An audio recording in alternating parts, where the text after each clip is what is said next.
mean, I suppose, given how he was captured and how he would appear to have been living for the few days that he was free, does not suggest that he was the pawn of some big international conspiracy, or indeed was he in the employ of the Iranian embassy? I think that you can take that on trust, yes. But you've just got to take you back for a moment to the charges, because there are two issues here. First of all, there are the terrorism charges. Yeah. And as far as we know, what he's been charged with is a sort of holding charge. Right. And that is that he distributed or left around the barracks where he was based at Stafford these devices that look like terrorist devices, sort of fake bombs. Yes. That's one issue. But while he was in custody, he was then charged with, in my opinion, the more serious charges, which are under the Official Secrets Act. And that goes back over 3 years. And he is accused of collecting information that might be of value to an enemy. And that is the serious issue.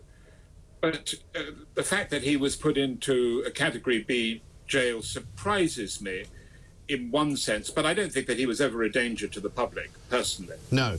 I mean, I suppose it's more of an issue with Wandsworth Prison itself. They've now moved, apparently, 40 other prisoners. I don't know how many terror suspect-type prisoners they've got in there, but they've moved at least 40 of them, we're told, because they think their security now isn't up to snuff. I mean, there's not much point in having prisons if people can escape from them. It's easy to see escape from that one. Yes, well, I must admit I was quite amused to see the Commissioner of the Metropolis saying, oh, yes, this was obviously a well-planned escape. He couldn't have done it on his own. I'm afraid my money right from the beginning was that he's a shrewd opportunist. Yes.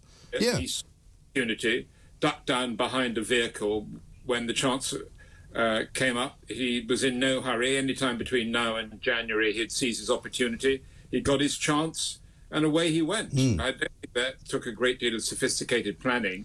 If somebody had caught him with using a mirror under the bottom of the vehicle, which is what should have happened, see it, he would have got a slap on the wrist or pretended that he was fooling around.